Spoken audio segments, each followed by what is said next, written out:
Hello, this is Skylit Lake reading Super Science by That Chicken Dude. Chapter 37, Research Log, Update. This is Dr. Izuku Midori reporting from the my office. Anyway, a lot has happened here at the laboratory and man, I need more coffee. I thought it would be best to report on it on. So, going in no order, I've already stated in another blog, probably, we were attacked when the League of I don't know, some villains came in when UA came for a trip of some kind and we weren't prepared. Everyone got alive except the villains, and we killed the giant monster they brought to kill All Might. It was a whole mess. We carved up the monster, found out a bunch of stuff, and yeah. Oh, one other thing. We found some sort of thing on the monster's body. A calling card or a signature of the person who made it, going by DKG. And we're now trying to figure out what it means, but it's not much to work off. Anyhow, after that we went to full-scale modeling of this space, and now it's 10 times more secure than it was before. We have turrets on the roof, new types of plants out front for our hidden defenses, an anti-warp quirk generator, defense animals, silent alarms, super locks, sound-based weapons, chemical traps, railguns, wall spikes, and just about anything you can think of. At this rate, even if we get broken into, they'll be in a whole world of hurt. Hankoyo is even trying to develop a sound-based force field. Hatsume even perfected his robot design for all the grunt work and even a small armada of droids used for fighting a small army. He's even started production of a few special ones he called assassin drones. Once things were set up, everyone was allowed to go back to their own devices and continue on their previous projects.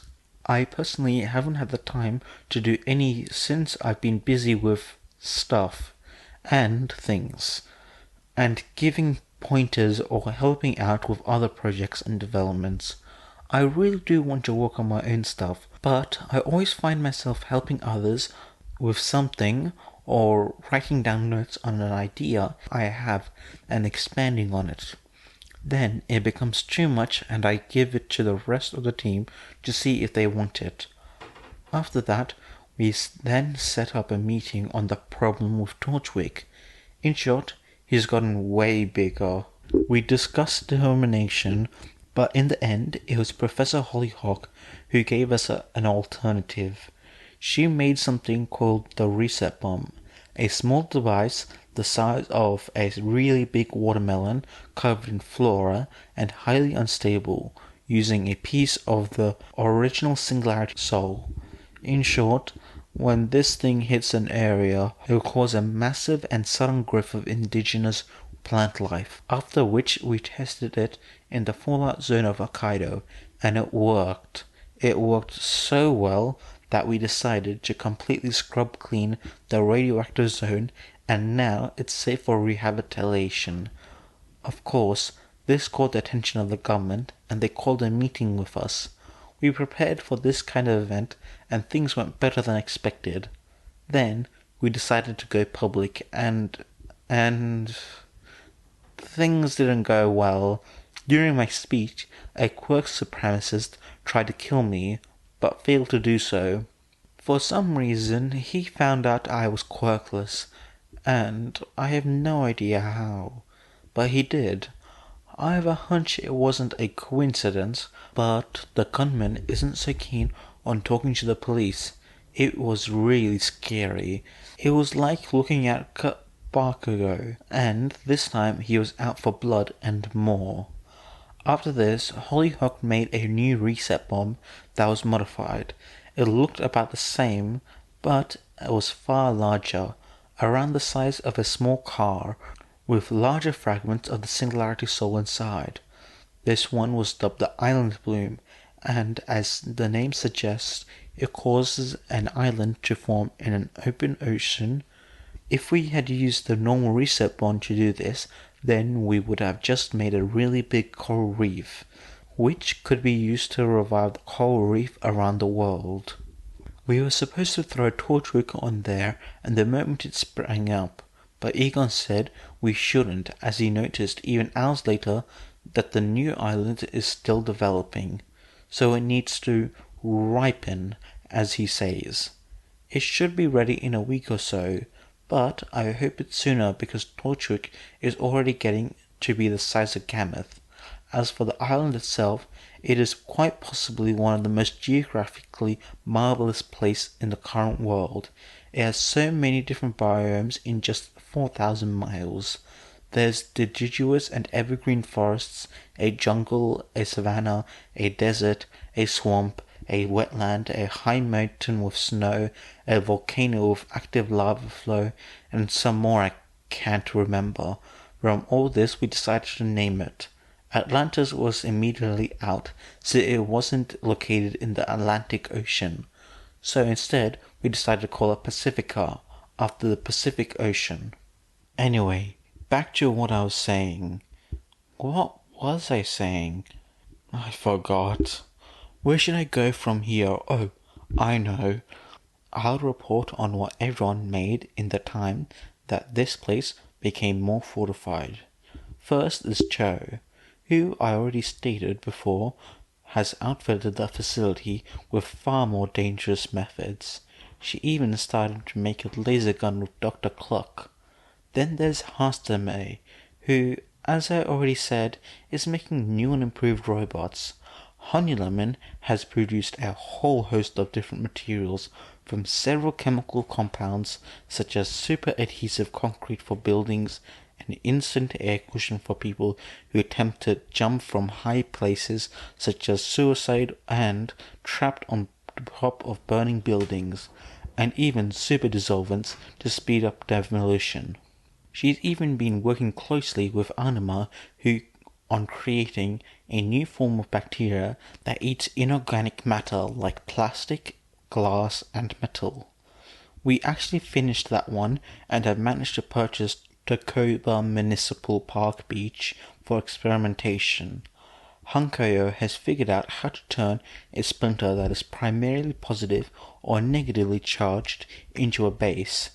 I'll spare the details, but it doesn't seem to have any effect in causing evolution or quirks, and just gives off the radiation that allows for extra energy given when in the proximity of a living being. When we turned into a quark splinter, we found out it was far more powerful than before. A normal quark splinter will allow a person to utilize around 40 to 50% of a person's copied quark, but this one allows for the use of 80 to 95%. So we decided to scrap all the current quark splinters we have and make a new one. Luckily, through the intervention of Dr. Cluck, we now have a foolproof method and machine for producing them in mass stock. What took me months of work to do can now be done within only a few hours. As of now, we've completely remade and restocked and now making new splinters by the dozens. This gives me so many ideas that I've given to Cluck, and now she's going absolutely bonkers with it, which in hindsight wasn't the best idea. Pamela has been restocking the greenhouse since the last attack, and is the main reason for the outside of the facility is so easily concealed. She made a willow tree that grabs anything that gets too close, a tree that appears dead at first glance, but when agitated will reveal a horrifying face that produces a paralyzing gas and throws homing fruits that can latch on with sharp teeth and explode after a few minutes. Another tree, which I can't remember, make flowers on different colors that have different effects, several defense cacti and bushes, a rose plant that can cause extreme and uncontrollable aggression, shrieking flowers, and so much more. Unfortunately, many of the plants she made had been deemed too unsafe to be controlled without her, so they have either been discontinued, destroyed, or are to be sent off to Pacifica. Speaking of the island, Egon has given Animal full reign to do with it as he pleases, since it's an island with no indigenous life. It's a blank slate for anyone to create a whole new ecology. You can imagine how he took it. By that, I mean he fainted. Otto was pretty excited too. He has so many new animals he can put on the island as both as a way to keep a balance and protect it alongside the killer plants that will be placed on it. As of right now, the only creatures that will inhabit it in the near future will be Tortwick alongside a horde of dodos and evolved sheep being used for food for him. We found out quite recently that new dodos I made months ago have an extremely quick life cycle. After an egg is laid, the chickens will hatch in 24 hours and then mature into fully grown adults in a week.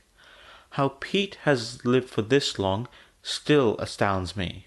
But thanks to this, we were able to breed and cultivate more dodo meat to be sold. However, before this news was given to the creature division, Professor Genius had discovered and proved the aquatic ape theory. By testing some evolution splinters with a whole host of primates and subjecting them to environmental stimuli, we were able to create a living mermaid. Currently, a small bod consisting of a dozen are swimming in a large pool in the facility. But since we don't have the heart to kill them, they too will be sent off to Pacifica with another new aquatic species. Genius also decided to look into the terrestrial fish theory and ended up creating a sirens from a group of lungfish. I had the descriptions of both creatures, but I think there's something wrong with my eyes. I can see the papers. I think I'm going to end it here. End of whatever. Izuku turned off the mic and put the papers he was holding down on the table. He rubbed his eyes and tried to look at them, but no matter what distance he looked at it, short or long, he just couldn't make them out. What was happening to him? He felt his stomach twist in painful knots that nearly made him double over in pain and throw up into the nearby trash can. He tried to sit back in his chair, but found his limbs were so weak he couldn't even push himself up. He tried to look at the computer screen, but only saw a fuzzy light. His head began to spin, and the sound of his heartbeat began to blow out all noise. At that moment, the only thing he could rationalize was that he just needed more coffee. So he stood up with all his might in his legs that felt like they were stung with needles and made of jelly. He looked over to the other side of the desk, where he saw a half-finished coffee. He tried to walk over to it, one arm on the desk and the other stretched out to try and grab it. But the few feet felt like yards, and waves of pain and nausea hit him, even with slight movement, until he looked up and saw the room spinning. He saw everything and nothing at the same time, and then blacked out. That's where Honey Lemon found him, on the floor of his office, sprawled out with his face pale as a sheet, then altered the rest of the facility when she screamed. Chapter 38. The Truth. After a long and white dream filled with nothing, Izuku opened his heavy eyes to another white room. He knew it had to be one of the hospital rooms set up in the NIP facility for medical use or emergencies.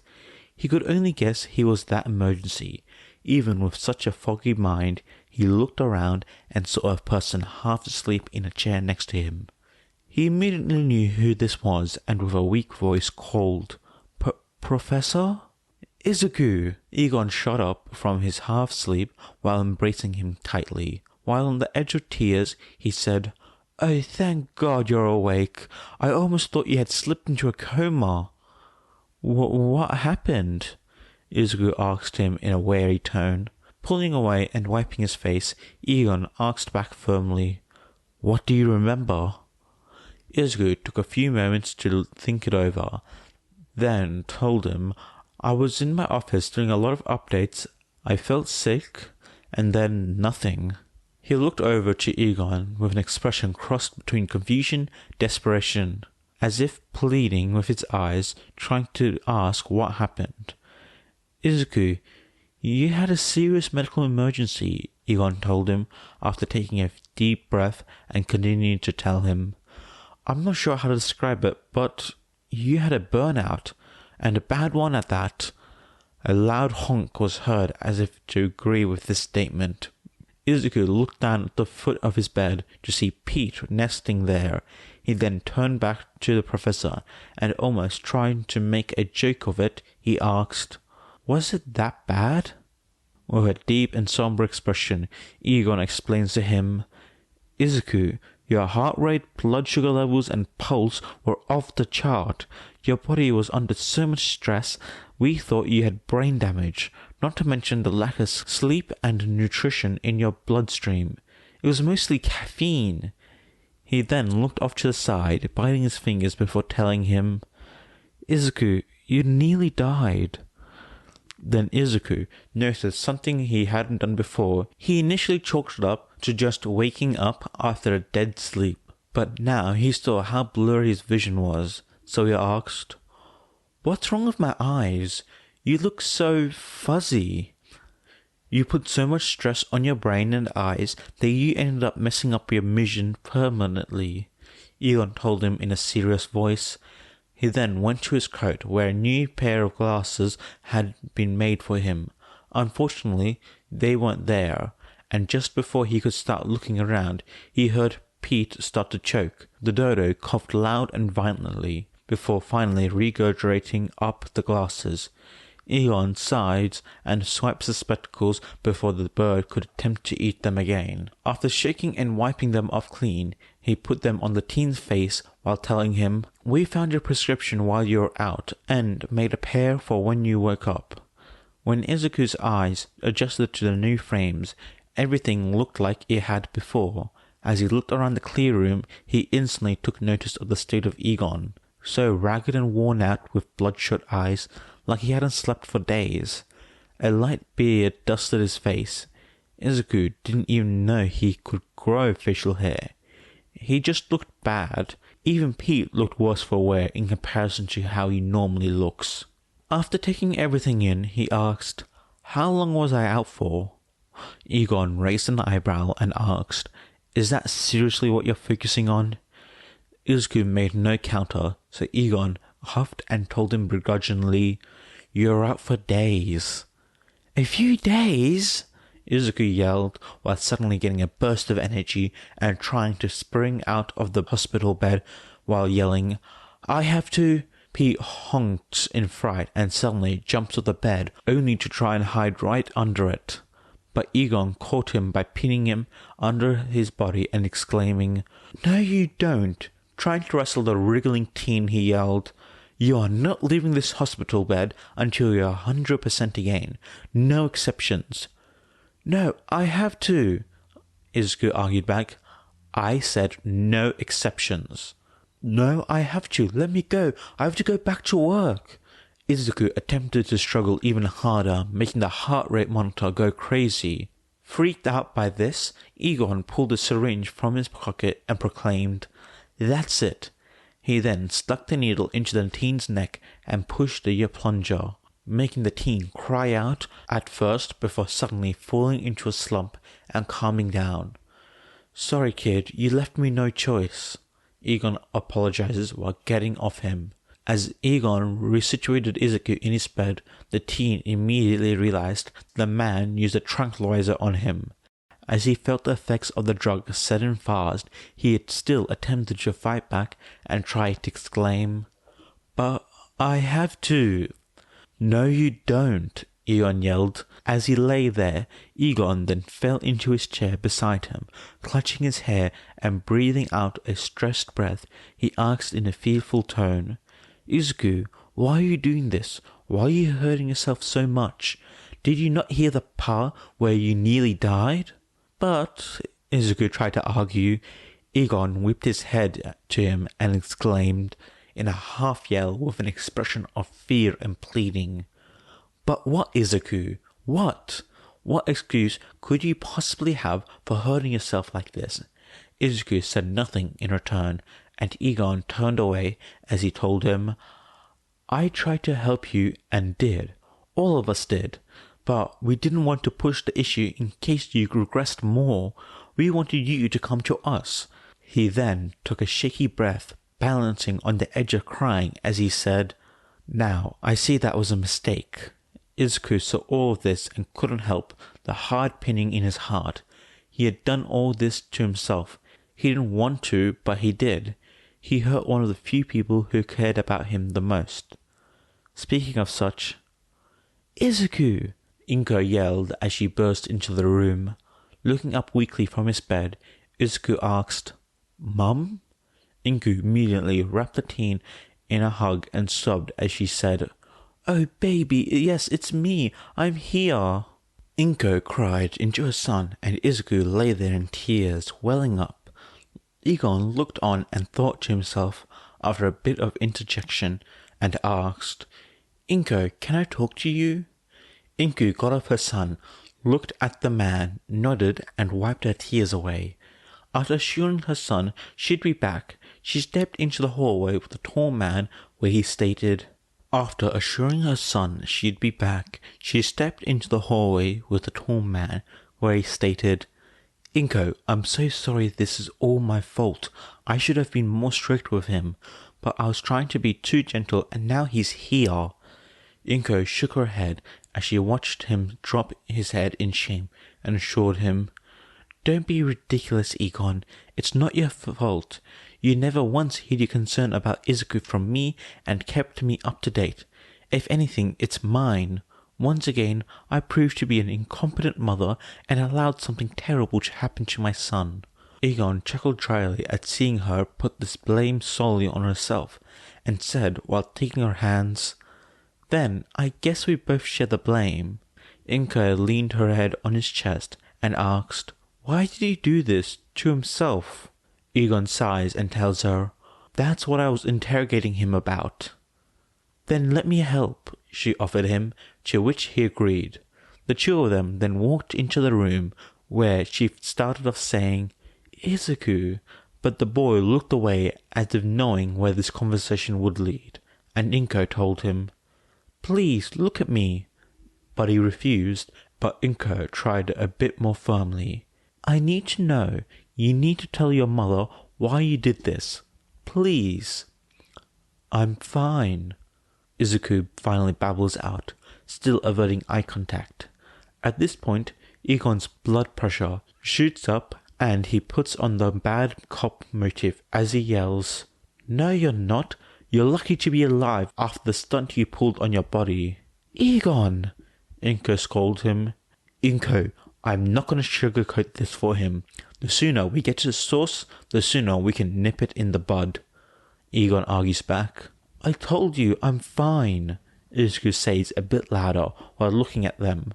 Inko shakes her head and asserts with tears, Izuku, you're not. But Izuku looked away again and Inko says, Then, in that case, she turns to Egon and tells him, Egon, I don't want you to allow Izuku any access to his office or any work, even after he's healed up. Egon doesn't miss a beat to agree to her demand, and Izuku, still weak and pale as a baby horse, tries to rustle himself from his sheets as he exclaims, as much as he could, What? You can't do that!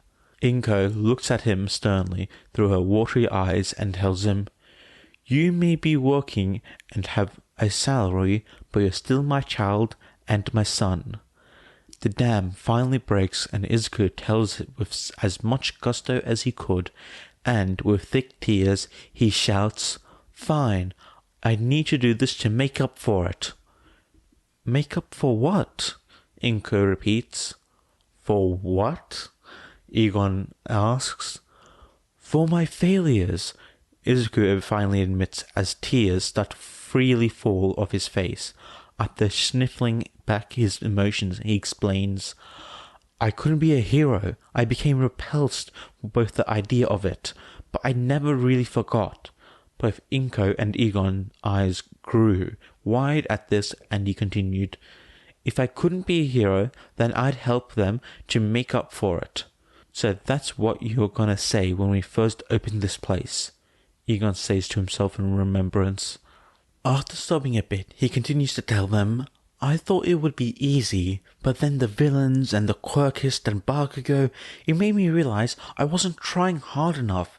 So I worked harder and harder to make up for it, but I'm still so weak. At this, he finally breaks down and manages to roll over into his pillow, where he sobs his heart out. Shocked by the full disclosure from his son, Inko carefully seats herself beside her emotional son and asks him cautiously, Izuku, why didn't you tell me?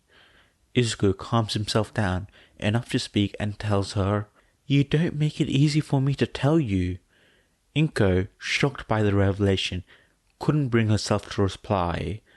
After thinking over everything that Egon's heard and seen, he says to the two Midoriyas, Okay, I can see what's going on here.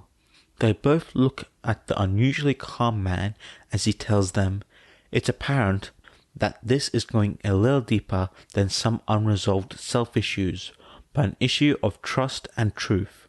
And from what I can see, you two seriously need to talk about the secrets you are hiding. You're hiding a secret from me? They both ask one another before gasping. Egon gives an inward sigh and tells them, I'll just leave the room and let you two talk.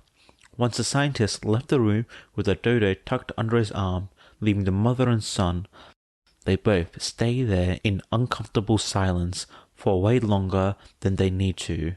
Neither of them was sure which would speak up first and about what, and if it even would be the truth. This goes on for several minutes, and the tension grows thicker for each moment. Finally, Inko breaks and she asks, Izuku, why is it hard for you to talk to me about things? Izuku looks away and tells her, 'Cause I'm always so scared of how you'd react. You've never taken bad news well. It would make me feel like it's my fault. Inko looked gasped at this, and she asks in a small tone, Have I been doing that? Izuku gives a small nod in return as Inko looks down at herself in shame and apologetically tells him, I'm so sorry about that. It was never my intention. I just have always been a bit explosively emotional.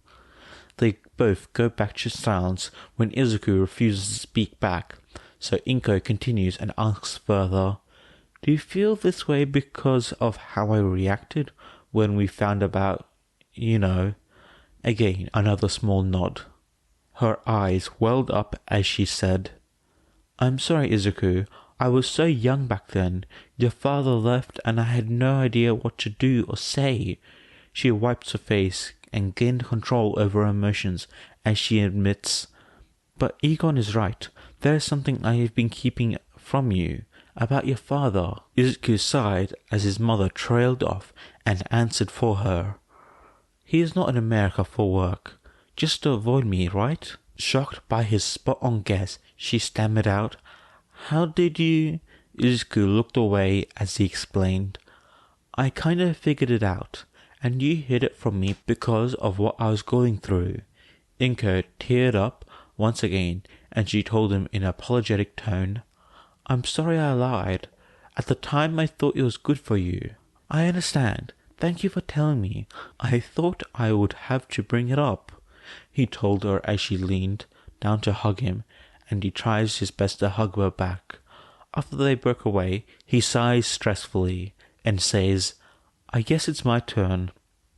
Izuku took another few minutes to collect himself and finally admits, Do you remember how I would go home looking like a mess almost all the time? Inko nods and Izuku feels the fear run up his spine as he says, I was bullied relentlessly. I figured, Inko said. Now it was Izuku's turn to be shocked as he asked back in a mix of confusion and hurt, You knew? Seeing what I was assuming of her, Inko told him, I tried to help, but that school had it out for you. I couldn't enroll you in any others because they all denied you, and we couldn't move due to my job and income. Izuku understood as he looked away, as Ingo added, "But that's not all. Most, if not all, of my injuries that I got came from... He trailed off, a mix of emotions tightening his throat and chest until he could finally choke out, "Bakugo!" Ingo was shocked as her mind raced with questions, but kept silent as Izuku continues to unload on her. And worst of all, on the final day of middle school, he told me to kill myself. He finally admitted, a mix of hot iron going around his chest, a huge weight on his chest hitting him like a wave. Inko was about to start bawling. She wanted to, but didn't. She kept her emotions in check long enough for her to ask, "Why didn't you tell me?" When Izuku thought about this, he realized he had no idea why. Maybe he was scared. Maybe he was being stupid. Maybe he thought he wouldn't be believed. Maybe because it was always hard to talk. So, for now, he just told her a half-truth. "Auntie Mitsuki is your only friend.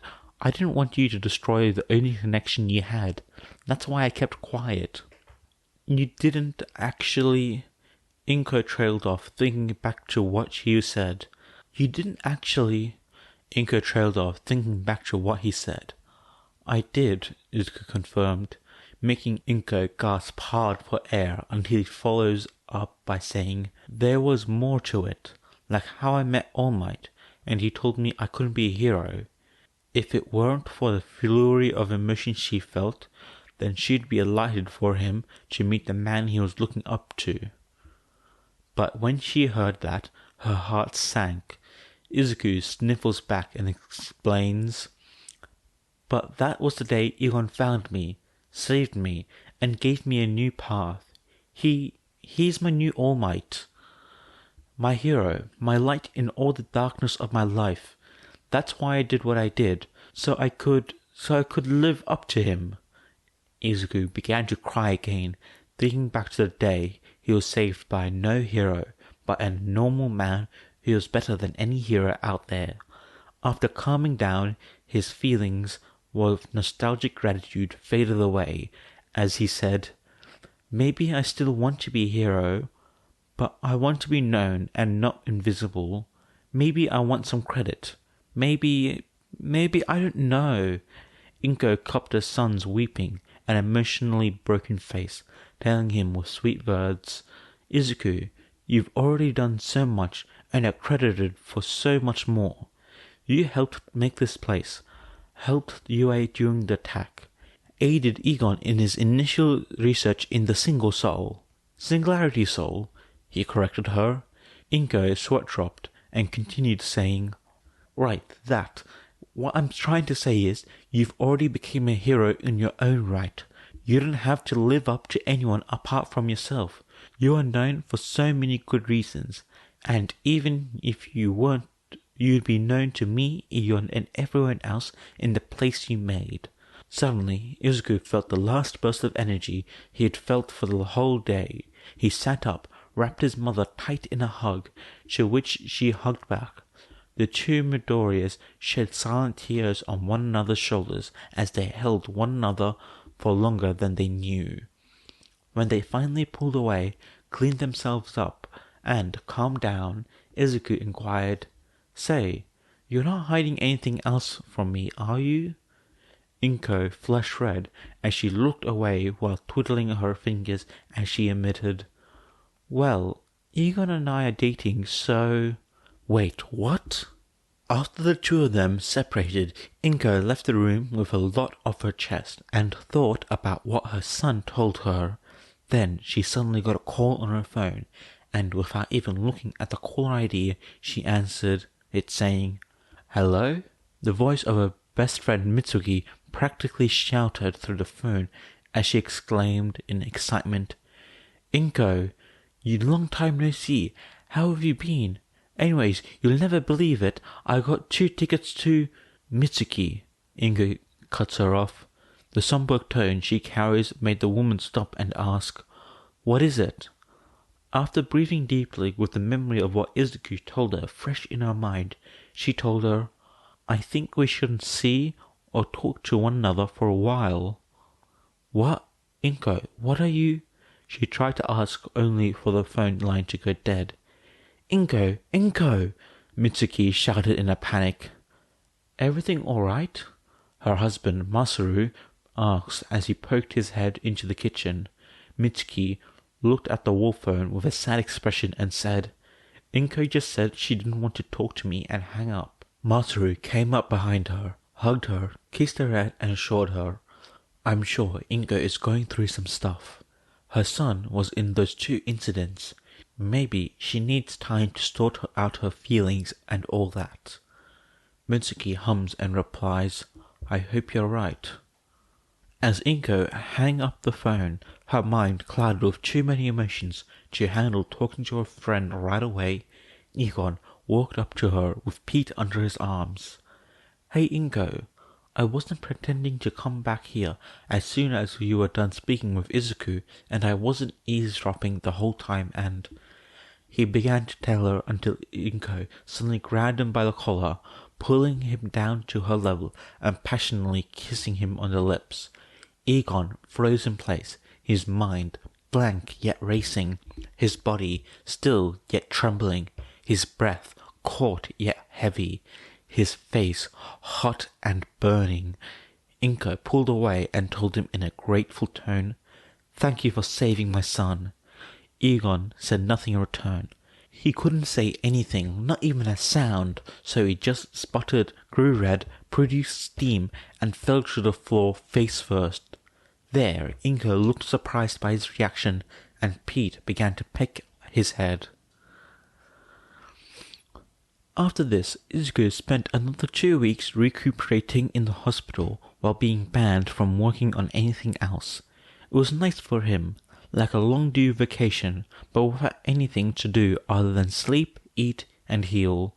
The teen was put on a round of different medication for his stress and anxiety, alongside weekly talks with a therapist and a family therapist for him and Inko. When he finally got out of the hospital area, his office had been moved closer to Egon's, and he would go check up on him every so often to make sure he wasn't overworking. When he wasn't in or busy, a robot assistant would do that job. After about another 2 weeks, coming back into his work and new routine, Izuku showed signs of getting better, and he felt better. For him, it was nice to finally admit everything he was holding back to the people he loved. It felt right to be open and vulnerable to them, knowing he would never be judged. Now he felt happy, truly happy.